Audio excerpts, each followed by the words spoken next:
এই পর্বে আমরা দেখব কিভাবে সিম্বল নিজের তৈরি করতে হয় অথবা নিজের করা ডিজাইনটি কিভাবে সিম্বল হিসাবে পরবর্তীতে ব্যবহার করা যায় এবং কিভাবে রিডিফাইন করা যায়। ধরা যাক আমাদের এই নিজেদের তৈরি এই সিম্বলগুলো বা এই ডিজাইনগুলো আমরা এটি সিম্বল হিসেবে ব্যবহার করতে চাই। সিম্বল হিসেবে ব্যবহার করতে প্রথমে এই উইন্ডো মেনুতে গিয়ে আমরা সিম্বল প্যানেলটি নিয়ে আসি। এখানে এটি আসার পর দেখুন আমরা এখানে অনেকগুলো লোগো অনেকগুলো সিম্বল দেখতে পাচ্ছি। তো এখানে এই এই সিম্বলগুলোর পাশাপাশি বা এই সিম্বলগুলো ডিলিট করে আমরা এই সিম্বলগুলো রাখতে চাই। সেক্ষেত্রে যেটা করতে হবে, প্রথমে এভাবে সিলেক্ট করে আমরা সবচেয়ে সহজ যেটি সেটা হচ্ছে এখান থেকে ড্রাগ করে এভাবে আমরা এখানে ছেড়ে দিই। পরে এমন একটি নতুন পপ আপ উইন্ডো ওপেন হবে।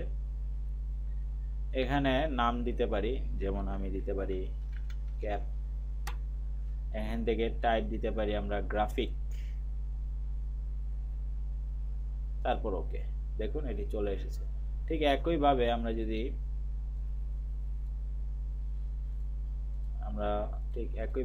অন্যান্য একসাথে আমরা ইচ্ছে করলে দিতে পারি, তবে একসাথে দিলে এটি সমস্যা, তাই এটি আমরা এই আইকনে ক্লিক করে আমরা এটি ডিলিট করে দিই। ব্যাস, ডিলিট হয়ে গিয়েছে। কিন্তু এখানে ডিলিট করার কারণে এটি সম্পূর্ণই ডিলিট হয়ে গেছে, তাই আমরা এটি আবার ডিসিলেক্ট করলাম। সেক্ষেত্রে আমাদের যেটা করতে হবে সেটি হচ্ছে আলাদা আলাদা একটি একটি করে আমাদের ডিজাইনগুলো এখানে অ্যাপ্লাই করতে হবে এবং প্রতিবার নাম ইচ্ছা করলে দিতে পারি, আমি দিচ্ছি না, এবং এটি আমরা দিলাম। ব্যাস, আমাদের কাঙ্ক্ষিত সেই চারটি অপশন এখানে আমরা পেয়ে গেলাম। এবার আমরা এই লোগোগুলো, আগের যে লোগোগুলো আছে সেটি আমরা ক্লিক করে তারপর শিফট ক্লিক করে আমরা এটি ডিলিট করতে পারি। দেখুন আগেরগুলো ডিলিট হয়ে যাচ্ছে। আমরা এভাবে ইচ্ছে করলে ড্রাগ করে আমাদের কাঙ্ক্ষিত জায়গায় আমরা নিতে পারি। ক্লিক করে তারপর শিফট ক্লিক, দেখুন সবগুলো সিলেক্ট হয়ে গিয়েছে। এবার আমরা এখানে ক্লিক করে আবার ডিলিট করে দিই। ক্লিক, শিফট ক্লিক, ব্যাস এটি ডিলিট হয়ে গেল এবং আমাদের তৈরি করা সিম্বলের একটি গ্রুপ তৈরি হলো। এবার এটি আমরা সেভ করব। সেভ করতে এই আইকনে ক্লিক করি অথবা সেভ সিম্বল, এই আইকনে ক্লিক করি, অথবা এখান থেকেও আমরা ইচ্ছা করলে সেভ করতে পারি, তবে আপাতত আমরা এখানে ক্লিক করছি সেভ সিম্বল। তারপর আপনি আপনার প্রয়োজনীয় স্থানে এটি সেভ করুন। এবার আমরা দেখব কিভাবে, আচ্ছা আমরা এটি সেভ করি, তাহলে আমাদের হয়তো দেখতে সুবিধা হবে। সেভ করলাম। এবার এটিকে আমরা ক্লোজ করে দেই। আবার আমরা সিম্বল প্যানেলটি নিয়ে আসি। অন্যান্য যে কোনো একটি, ধরা যাক এটি আমরা ওপেন করি। এবার এখানে আমরা সেই প্যানেলটিও ওপেন করব। সেটি করতে এই আইকনে ক্লিক করে আদার লাইব্রেরি, তারপর আপনার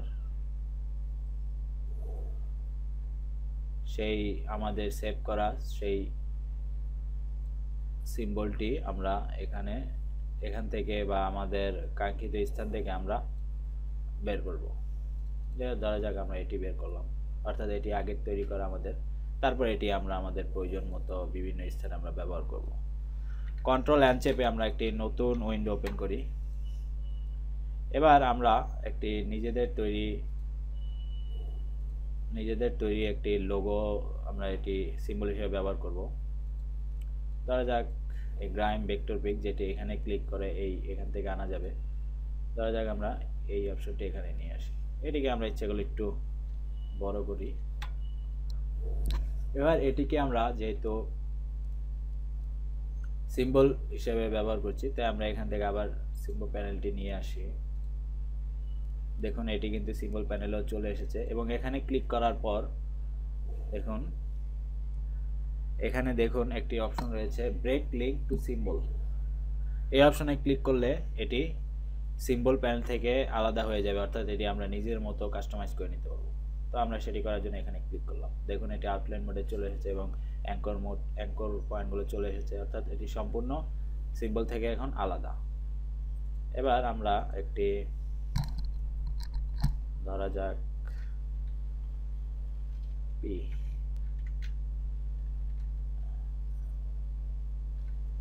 এটি কালার আমরা হোয়াইট দিতে পারি। তারপর আমরা এটিকে ফন্ট যে কোনো একটি দিতে পারি আমাদের প্রয়োজন মতো, যদি এটি এখন দেখা যাচ্ছে না। তারপর আমরা এটিকে এভাবে এখানে নিয়ে আসি। এবার এটিকে আমরা আউটলাইন মোডে নিয়ে আসব। এখানে রাইট ক্লিক করে ক্রিয়েট আউটলাইন এখানে ক্লিক করি, বাস আমাদের একটি সিম্বল তৈরি হয়ে গেল।